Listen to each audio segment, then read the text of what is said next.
Marcus Webb had 30 seconds to live, and he didn't know it yet. He was sprinting down a concrete corridor, boots hammering the floor, flashlight swinging wildly off the walls. Behind him, something was coming, not running, not walking, dragging. A slow, rhythmic scraping that somehow kept pace with him, no matter how fast he moved. His lungs burned, his radio was dead. His phone showed no signal in a building that had boosted cellular on every floor.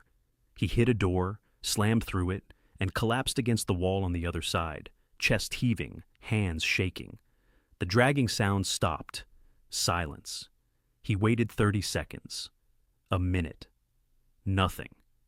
That was when Marcus made his second mistake of the night. He looked back through the small window in the door. The corridor was empty, but something had written 2 words on the wall in the 30 seconds since he'd run past it. Scratched directly into the concrete, deep and deliberate, as if done by something with very strong fingers and absolutely no hurry. Found you. 3 hours earlier, Marcus had been doing what he did every Thursday night, sitting at the security desk on the ground floor of Harlow Corporate Centre, eating cold noodles and watching 4 camera feeds show him absolutely nothing. He'd worked the night shift here for 2 years. Nothing ever happened. That was the job. Show up, stay awake, go home. His phone buzzed. A text from his girlfriend, Dana. "You coming straight home after shift?" He typed back. "Yeah, 7 a.m. latest. Why? Just miss you. This place feels weird at night without you." He smiled and set the phone down. Outside the tall lobby windows, the city was dark and quiet. The clock on the wall read 2:47 a.m. Then the system alert fired, a sharp electronic beep, the kind that meant motion detected. Marcus sat up and looked at the board. The alert was coming from camera 9, basement level, sector 4. He frowned. Sector 4 had been sealed for 6 years. There was a thick metal door at the bottom of the stairwell, with a padlock the size of his fist, and a laminated sign that read, "Structural Hazard, No Entry."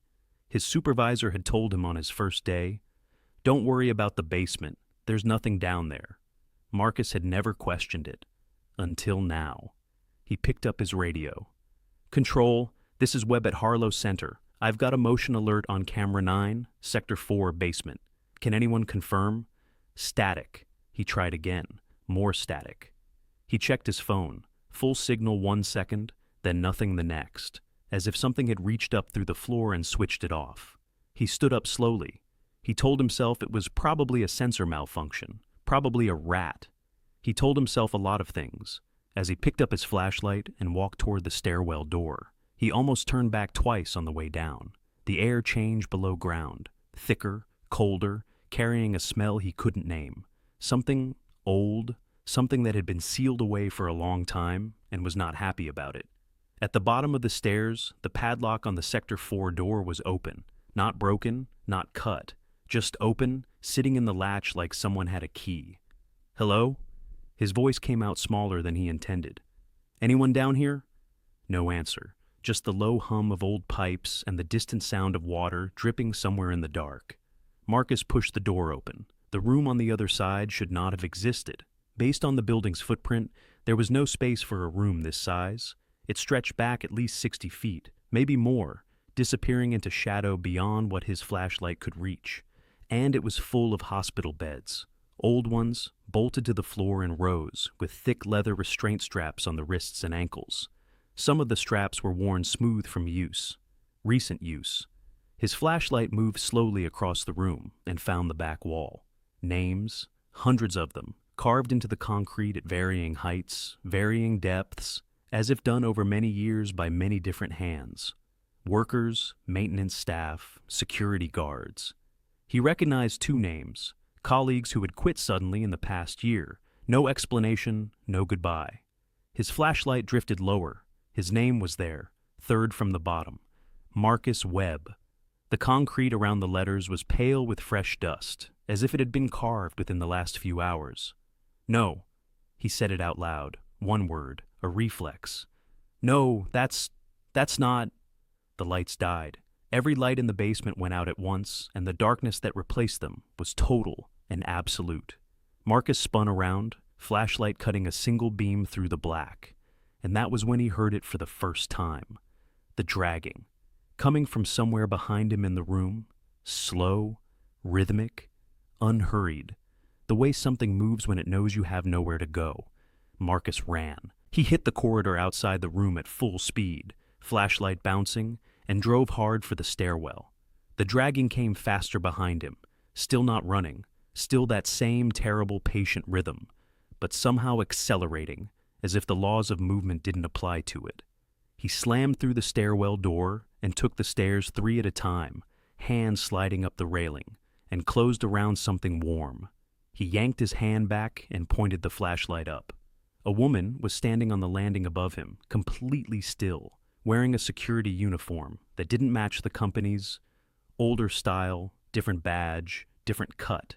Her face was calm, her eyes were steady. "Who are you?" Marcus breathed. "What is—" "Don't stop," she said. "Don't look behind you. Don't stop moving. What is that thing? What's down? Go." He went. Up the remaining flights, through the door, across the lobby, both hands slamming the glass exit doors open, and then he was outside in the cold night air, stumbling onto the concrete of the parking lot, gasping, spinning around. The woman had not come through the doors. He pressed his face to the glass and looked back into the lobby. She was standing at the bottom of the stairwell, perfectly still, facing away from him, facing back into the dark. Something tall moved behind her, something that stepped briefly into the edge of the lobby's emergency lighting before the cameras, all 6 lobby cameras simultaneously, went dark. Marcus never saw its face. The police arrived at 6 a.m. and found him sitting on the hood of his car, still holding the flashlight, which was still on. He gave his statement 3 times. Officers went into the building. They went to the basement. Sector 4 was sealed, padlock in place, no signs of forced entry, no signs of any entry at all. No room, no beds, no names on any wall. The officer who filed the report noted that Marcus appeared genuinely distressed and showed signs of acute psychological shock. The case was logged as a false alarm and closed within 48 hours. Marcus quit that morning, changed his number, moved to a different city, told himself every single day for 3 months that he had imagined it, that the stress had gotten to him, that none of it was real. Then one night Dana shook him awake at 3 a.m. "Marcus," her voice was strange, tight. "Marcus, your old company just called the landline. They said the new night guard is missing. They said—" She stopped. "They said they found your name carved into the basement wall, fresh, like it was just done." He sat up in the dark and said nothing for a long time, because he understood now. It was never about him. It was never personal. It was about the shift, whoever worked the night shift, whatever they found, whatever came for them in the dark, it always had their name ready. It was always already waiting, and it would keep waiting in that sealed room below ground for whoever came next. It always did. If this story kept you up, you are not alone. Drop a comment below telling me what part got you the most. Like the video if you want more stories like this, and subscribe so you never miss what comes next. The next one is worse. You have been warned.